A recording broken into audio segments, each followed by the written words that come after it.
के द्वारा की गई सेवा के प्रति हम सब की कृतज्ञता है कि भगवान राम के प्रति उस समय वनवास कालखंड में जो सेवा का भाव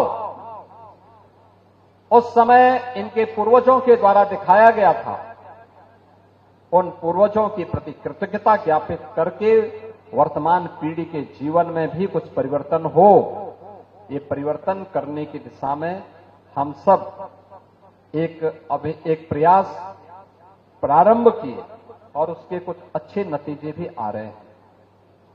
और आज जब यहां पे पूज्य मुरारी बापू की पावन कथा तुलसी जयंती के अवसर पर यहां पे राजापुर में पूज्य बापू ने जब आयोजित करने का निर्णय लिया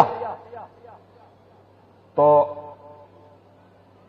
ये मेरे मन में भी था कि राजापुर में, लालापुर तो कई बार आया लेकिन राजापुर भी आना है और राजापुर में भी आकर के कुछ किया जाना चाहिए। और इसीलिए हम लोगों ने तय किया कि यमुना मैया यहां से बहती है, यमुना मैया पर राजापुर में तब भी देखो, तब भी तुलसीदास जी के जीवन में यमुना मैया की बड़ी कृपा रही और आज भी इस पूरे क्षेत्र के लिए वह एक जीवनदायिनी नदी है। तो वहां पे एक रिवर फ्रंट बन जाए तो उसको लेकर के आज इसीलिए जल शक्ति मंत्री को लेकर भी आए हम लोग। हमारे कृषि और कृषि शिक्षा के हमारे जो मंत्री हैं शाही जी को भी लेके आए हैं, कृषि विज्ञान केंद्र के माध्यम से। शाही जी मेहनत करते हैं, दलहन, तिलहन, मकई, यानी इन सब का दायरा बढ़ा है। किसानों की आमदनी में कई गुना वृद्धि करने का काम हुआ है। प्रधानमंत्री मोदी जी के नेतृत्व में पूरे देश के अंदर जीवन के प्रत्येक क्षेत्र में भारत ने एक नई प्रगति प्रारंभ की। याद करिए 2014 के पहले सॉइल हेल्थ कार्ड क्या होता है, इसकी जानकारी सामान्य लोगों को नहीं होती थी। प्रधानमंत्री जी ने वादे कर दिया कि सबका हम सॉइल हेल्थ कर, सभी मिट्टी की जितनी भी माटी होगी हर खेत की मिट्टी का सॉइल हेल्थ का चेकअप कराएंगे। आप सोचो, हम अपना ब्लड प्रेशर नपवाते हैं, शुगर नपवाते हैं, मौसम चेंज होता है, थोड़ा सा फीवर की स्थिति होती है, हरारत होती है, हम अपना टेम्परेचर नपवाते हैं। लेकिन जो धरती माता हमारा पेट भरने के लिए अन्न पैदा करती है, उसके स्वास्थ्य की कभी हमने चिंता नहीं की। पहली बार हुआ प्रधानमंत्री मोदी जी ने व्यापक पैमाने पे पूरे देश के अंदर सॉइल हेल्थ कार्ड जारी किया। सॉइल हेल्थ के लिए एक बड़े प्रयास प्रारंभ हुए और सॉइल हेल्थ के इन कार्यक्रमों के माध्यम से लोगों के जीवन में व्यापक परिवर्तन का कार्य हुआ। कृषि बीमा की योजना लागू की गई, प्रधानमंत्री कृषि सिंचाई की योजना लागू की गई। बुंदेलखंड में भी 1 दर्जन से अधिक सिंचाई की योजनाओं को आगे बढ़ाने का काम किया गया। परिणाम हुआ, सिंचाई का दायरा बढ़ा। जहां एक फसल होती थी वहां 3-3 फसल लोग ले रहे हैं। वैज्ञानिक पद्धति से खेती करने के तौर तरीके बताए गए, परिणाम सामने आने लग गए। किसान की आमदनी बढ़ोतरी हुई और यहां पर जो निराश्रित गोवंश की समस्या थी, उस समस्या के लिए हम लोगों ने निराश्रित गो आश्रय स्थल देकर के भी किसानों को, हर किसान को कहा गया कि भाई निराश्रित गो आश्रय स्थल पर गाय हम रखेंगे। एक गाय का प्रतिदिन का खर्चा हम 50 रुपए तय किया, 1500 रुपए हम लोगों ने तय किया कि 1500 रुपए हम उसको महीने का उपलब्ध करवाएंगे और एक गाय की सेवा के माध्यम से गोरक्षा का दायित्व निर्वहन करेंगे। यानी ये सभी कार्य व्यवस्थित तरीके से आगे बढ़ाने का कार्य प्रारंभ हुआ और परिणाम आज हम सबके सामने आ गया है। कैसे परिवर्तन किया जाता है, ये परिवर्तन कैसे होता है? बुंदेलखंड में पहले जोड़ने के लिए कोई अच्छा मार्ग नहीं था। आज बुंदेलखंड एक्सप्रेसवे है। बुंदेलखंड एक्सप्रेसवे सीधे दिल्ली से जोड़ता है। अब राम वन गमन पथ बन रहा है। ये सभी मार्ग जोड़ रहे हैं। एक तरफ भक्ति के प्रति आस्था, चित्रकूट के अंदर आप देखते होंगे, चित्रकूट व्यापक परिवर्तन का आधार बना। चित्रकूट अब दर्शनीय हुआ है। लोगों को लगता है हाँ, ये काम बहुत पहले होना चाहिए था। रोपवे बन गया। कामतगिरी की परिक्रमा को और पवित्र बनाने का कार्य हो रहा है। स्वच्छता के कार्यक्रम को और अभियान के साथ आगे बढ़ाने का काम हो रहा है। पावन मंदाकिनी नदी की शुद्धता और उसकी अविरलता को लेकर के भी एक बड़े कार्यक्रम को आगे बढ़ाने का काम हो रहा है। वहीं वहां पर स्थित आश्रमों की सुंदरीकरण, पुनरुद्धार पौराणिक काल से। आप सोचो, सीता मैया को उस समय मानुसैया ने क्या दिव्य रत्न उपलब्ध करवाए थे। वनवास कालखंड में उनके सामने कोई संकट न खड़ा हो। ये चित्रकूट की धरती है। चित्रकूट की धरती में सब संभव हो पाया था। और आज उसी अभियान को आगे बढ़ाने के क्रम में याद करिए, जब 1990 में यहां पर सरदेव नानाजी देशमुख आए थे, उस समय क्या स्थिति रही होगी? उस समय कैसी स्थिति रही होगी? नानाजी देशमुख के बारे में कहा जाता है कि वे एक व्यवहारिक दृष्टिकोण रखते थे और स्थानीय समस्याओं का समाधान, स्थानीय मुद्दों को लेकर के उसकी समस्या का समाधान का मार्ग उनके द्वारा प्रशस्त किया जाता था। किस रूप में? क्योंकि सरदेव नानाजी, देखो पूज्य मुरारी बापू जी आ गए हैं मंच पर। पूज्य मुरारी बापू का अभिनंदन करें एक बार जोरदार करतल ध्वनि से। जय श्री राम, जय जय श्री राम।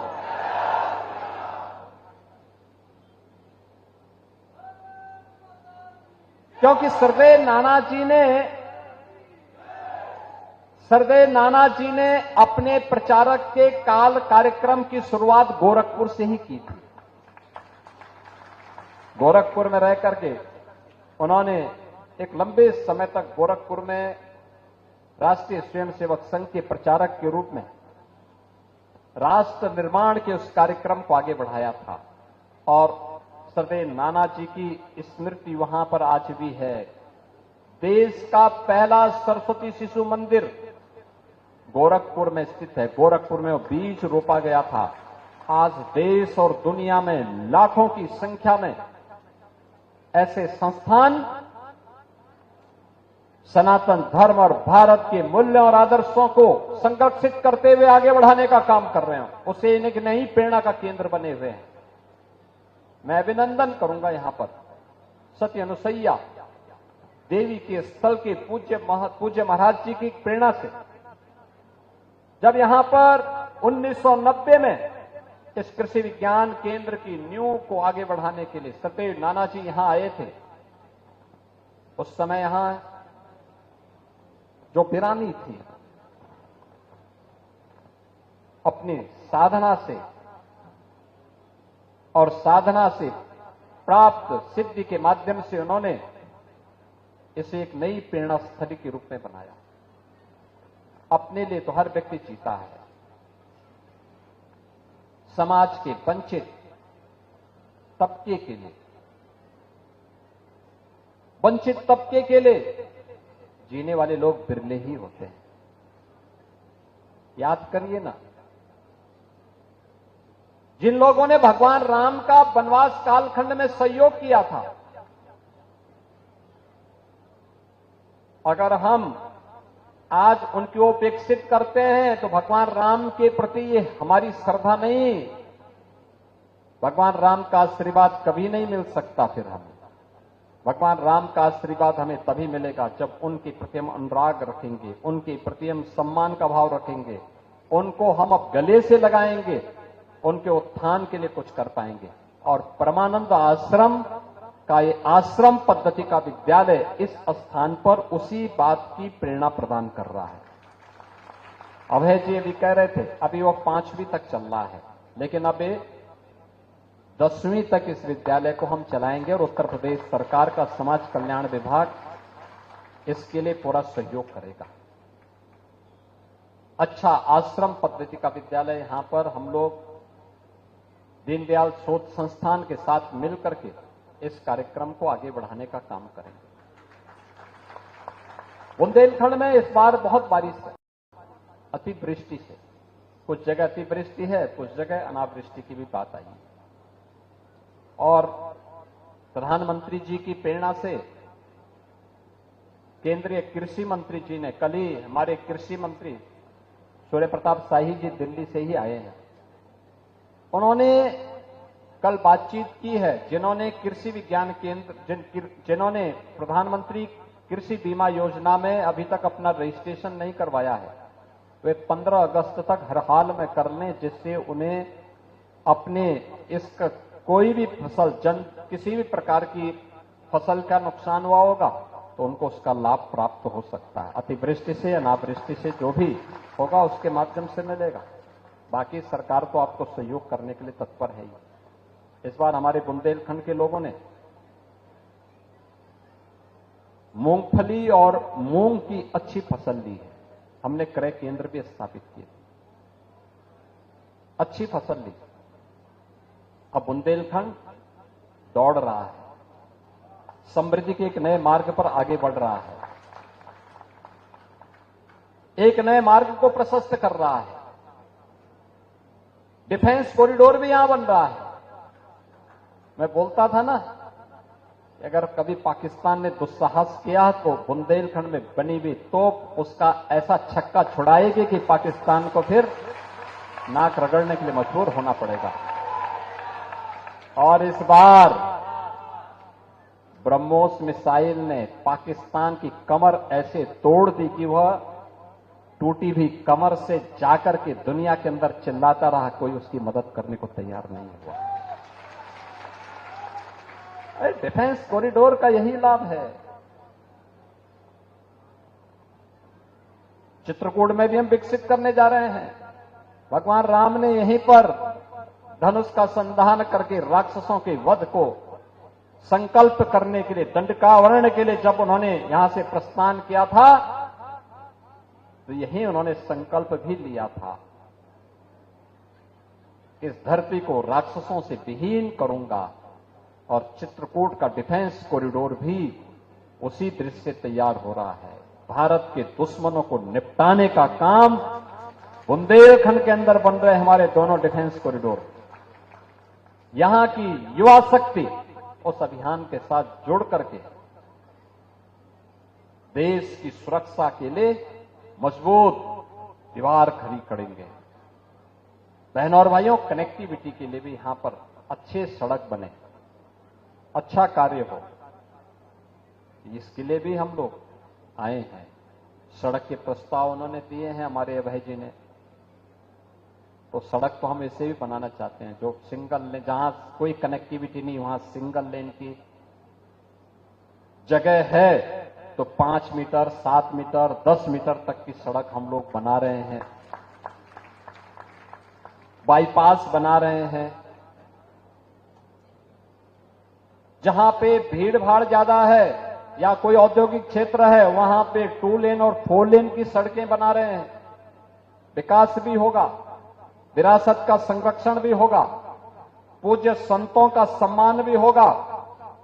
पूज्य संतों का सम्मान ही विरासत का सम्मान है और संरक्षण का दायित्व वे स्वयं निभा रहे हैं और सरकार उन आश्रमों के लिए कुछ योगदान देकर के उस विरासत के संरक्षण के अपने दायित्व का निर्वहन करने के लिए आगे आ रही है। ये सभी काम होंगे। लालापुर में आपने देखा होगा, राजापुर में भी कार्य होने जा रहा है। कुछ कार्य हुआ है, कुछ कार्य आने वाले समय में और होंगे। पूज्य मुरारी बापू ने भी वहां के लिए एक बड़ी कार्य योजना को तैयार किया। उनके स्तर पर भी ये काम वहां होने जा रहे हैं।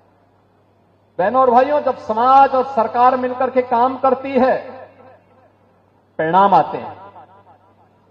उसी परिणाम को लाने के लिए आज हम सब यहां पर आए हैं। समाज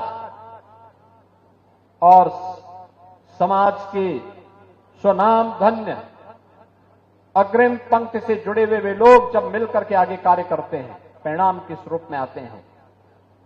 याद करिए, इसी चित्रकूट की धरती पर सदैव नानाजी ने ग्रामोदय विश्वविद्यालय की स्थापना की। ग्रामोदय विश्वविद्यालय एक प्रेरणा है, ग्राम आधारित अर्थव्यवस्था पर आधारित कैसे हम आत्मनिर्भर भारत की परिकल्पना को साकार कर सकते हैं। आदरणीय प्रधानमंत्री जी भी इस बात को कहते हैं, 2047 में भारत दुनिया की सबसे बड़ी ताकत बने, इसके लिए हमें आत्मनिर्भर भारत की परिकल्पना को साकार करना है। आत्मनिर्भर भारत तब बनेगा, ग्राम आधारित व्यवस्था जब आत्मनिर्भर होगी, नगर व्यवस्था आत्मनिर्भर होगी, हर नागरिक आत्मनिर्भर होगा, तो देश को आत्मनिर्भर बनाने से कोई ताकत रोक थोड़े सकती है, विकसित होने से कोई रोक थोड़े सकता है। और ये ग्रामोदय विश्वविद्यालय भारत जैसे ग्रामीण प्रधान व्यवस्था के लिए उसी संजीवनी का कार्य कर रही थी। बहनों और भाइयों, ये हम सबका दायित्व बनता है। बांटने के लिए तो बहुत लोग आएंगे, कोई जाति के नाम पे बांटेगा, कोई क्षेत्र के नाम पे बांटेगा, कोई भाषा के नाम पे बांटेगा, कोई उग्रवाद का समर्थन करेगा, कोई आतंकवादियों का समर्थन करेगा। लेकिन याद रखना, एक भारत श्रेष्ठ भारत के लिए, विकसित भारत के लिए हम सबको मिलकर के कार्य करना है। हम सबको एकजुट होकर के कार्य करना है।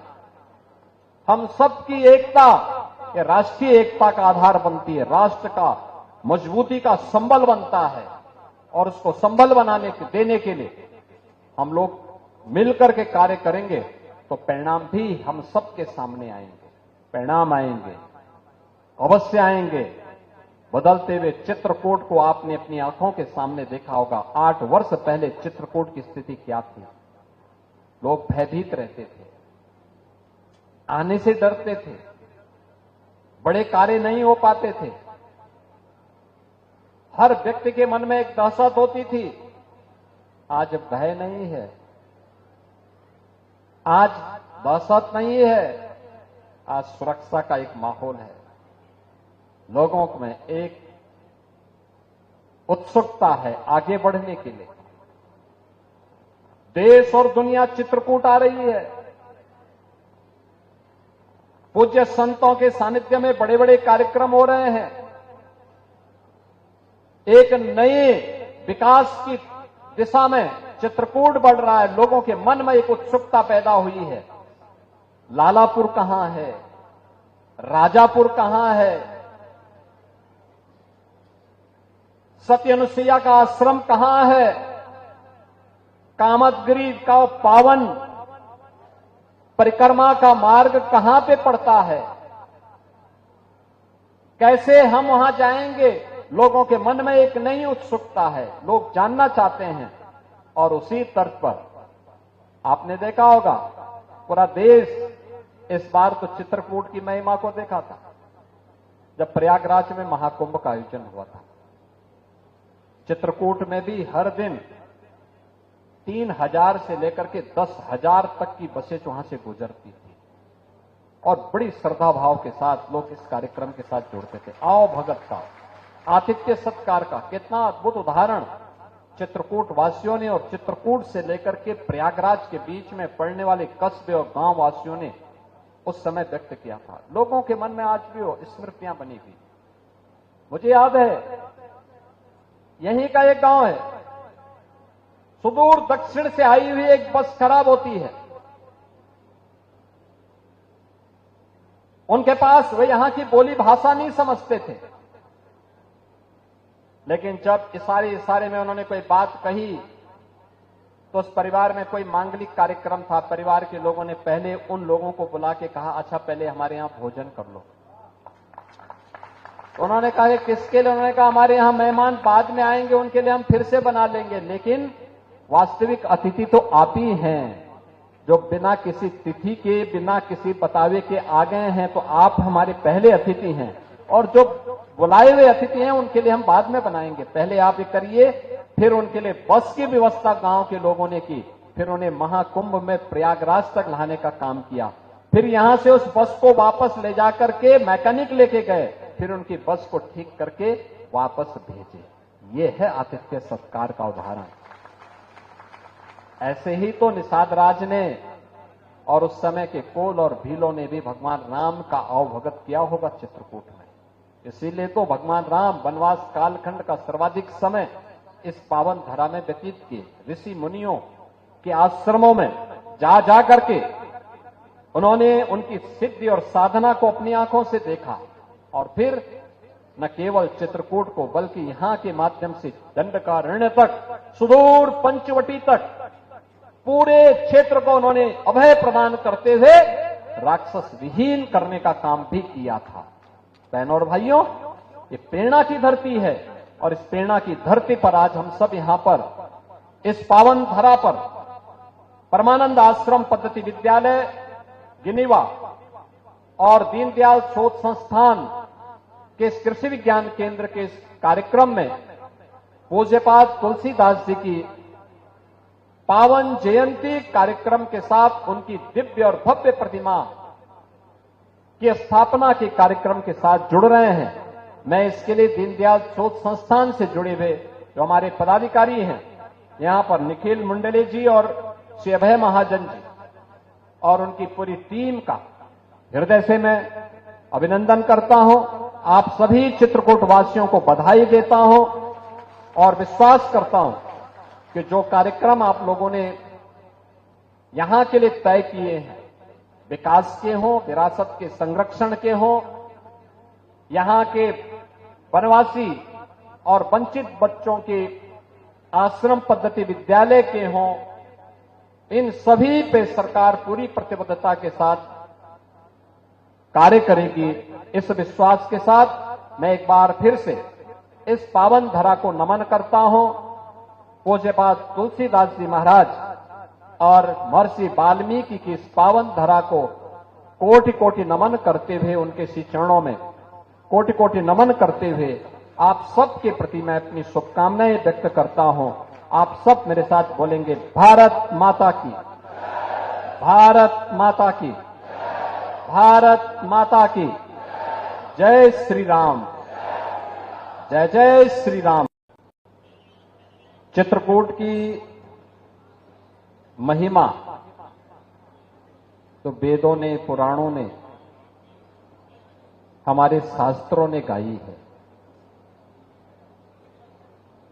और चित्रकूट को जब मैं देखता हूं,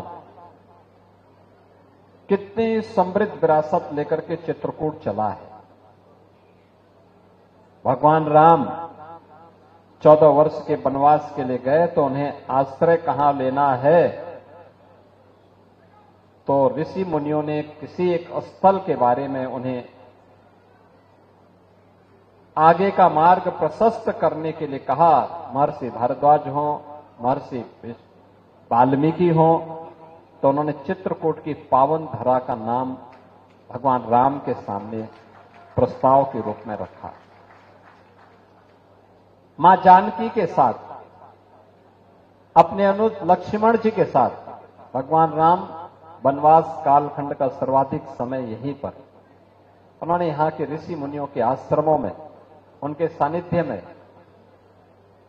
इस पूरे क्षेत्र में उस समय के भारत की सामाजिक व्यवस्था के आधार बने हुए कोल, भील,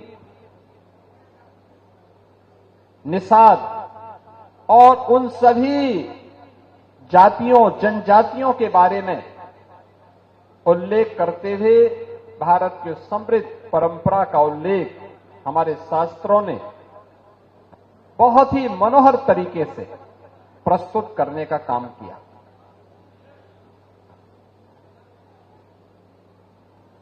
ये मेरा सौभाग्य है कि आज पूज्यपाद तुलसीदास जी महाराज की पावन जयंती है और इस अवसर पर मुझे श्रद्धेय नाना जी की इस कर्मस्थली पर गेनेवा में यहां पर आकर के इस कृषि विज्ञान केंद्र के माध्यम से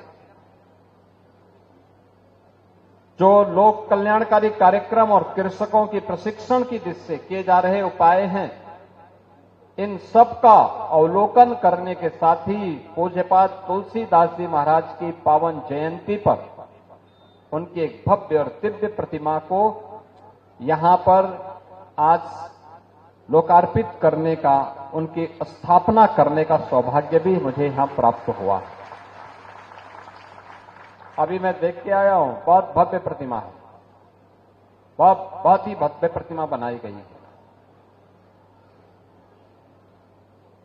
मैं यहां के जो हमारे प्रधान सचिव हैं श्री निखिल मुंडले जी और संगठन सचिव हैं अभय महाजन जी, इन सबको मैं हृदय से इसके लिए उनका अभिनंदन करता हूं, उन्हें साधुवाद भी देता हूं। बहनों और भाइयों, चित्रकूट की जब चर्चा होती है, मुझे याद है जब मैं मुख्यमंत्री बना था तो मेरे सामने ये बात सामने आई थी। प्रधानमंत्री जी ने मुझे कहा कि पहला दौरा बुंदेलखंड का करें, थोड़ा बुंदेलखंड की समस्या का समाधान करने के दिशा में हमें आगे बढ़ना चाहिए। और जब मैं चित्रकूट आया था उस समय हमारे जनप्रतिनिधिगण वहां पर इस कार्य के लिए हम लोगों को कहे कि कुछ न कुछ किया जाना चाहिए यहां के लिए, और हमारी सरकार ने तय किया, ये डबल इंजन की सरकार ने तय किया था कि कोल हो, भील हो, जितनी भी वनवासी जातियां होंगी, जनजातियां होंगी, उनको हम सिचुएशन के लक्ष्य तक पहुंचाएंगे, यानी शासन की सभी प्रकार की सुविधाओं को उन्हें 100% उपलब्ध करवाने का काम करेंगे और लगातार उस पर कार्य हो रहा है। ये हमने ये सब करके उनके प्रति कोई उपकार नहीं किया है, ये प्रभु राम के प्रति, उनके पूर्वजों के द्वारा की गई सेवा के प्रति हम सब की कृतज्ञता है कि भगवान राम के प्रति उस समय वनवास कालखंड में जो सेवा का भाव उस समय इनके पूर्वजों के द्वारा दिखाया गया था, उन पूर्वजों के प्रति कृतज्ञता ज्ञापित करके वर्तमान पीढ़ी के जीवन में भी कुछ परिवर्तन हो, ये परिवर्तन करने की दिशा में हम सब एक प्रयास प्रारंभ किए और उसके कुछ अच्छे नतीजे भी आ रहे हैं। और आज जब यहां पे पूज्य मुरारी बापू की पावन कथा तुलसी जयंती के अवसर पर यहां पे राजापुर में पूज्य बापू ने जब आयोजित करने का निर्णय लिया तो ये मेरे मन में भी था कि राजापुर में, लालापुर तो कई बार आया लेकिन राजापुर भी आना है और राजापुर में भी आकर के कुछ किया जाना चाहिए। और इसीलिए हम लोगों ने तय किया कि यमुना मैया यहां से बहती है, यमुना मैया पर राजापुर में तब भी देखो, तब भी तुलसीदास जी के जीवन में यमुना मैया की बड़ी कृपा रही और आज भी दाहिनी नदी है, तो वहां पे एक रिवर फ्रंट बन जाए तो उसको लेकर के आज इसीलिए जल शक्ति मंत्री को लेकर भी आए हम लोग। हमारे कृषि और कृषि शिक्षा के हमारे जो मंत्री हैं शाही जी को भी लेके आए हैं कृषि विज्ञान केंद्र के माध्यम से। शाही जी मेहनत करते हैं, दलहन, तिलहन, मकई, यानी इन सब का दायरा बढ़ा है। किसानों की आमदनी में कई गुना वृद्धि करने का काम हुआ है। प्रधानमंत्री मोदी जी के नेतृत्व में पूरे देश के अंदर जीवन के प्रत्येक क्षेत्र में भारत ने एक नई प्रगति प्रारंभ की। याद करिए 2014 के पहले सॉयल हेल्थ कार्ड क्या होता है, इसकी जानकारी सामान्य लोगों को नहीं होती थी। प्रधानमंत्री जी ने वादे कर दिया कि सबका हम सॉइल हेल्थ कर, सभी मिट्टी की जितनी भी माटी होगी, हर खेत की मिट्टी का सॉइल हेल्थ का चेकअप कराएंगे। आप सोचो, हम अपना ब्लड प्रेशर नपवाते हैं, शुगर नपवाते हैं,